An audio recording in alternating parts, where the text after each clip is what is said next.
Bila usumbufu huwi mtukufu. Maana yake ni kwamba heshima haiji pasi na kusumbuka au kutaabika maishani. Inatufunza kuwa hamna jambo nzuri linalotokea bila ya kusumbuka, na lazima tuwe tayari kufanya kazi ikiwa tunatamani kuwa na hali nzuri. Bila ya nyuki kumshinda huipati asali.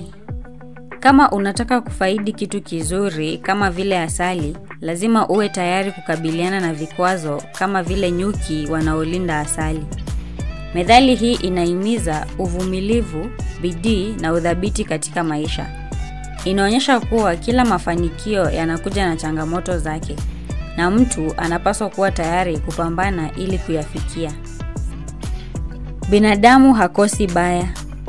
Ina maana kuwa hakuna binadamu aliyekamilika ulimwenguni wote, na kila mtu ana udhaifu wake na huingia majaribu.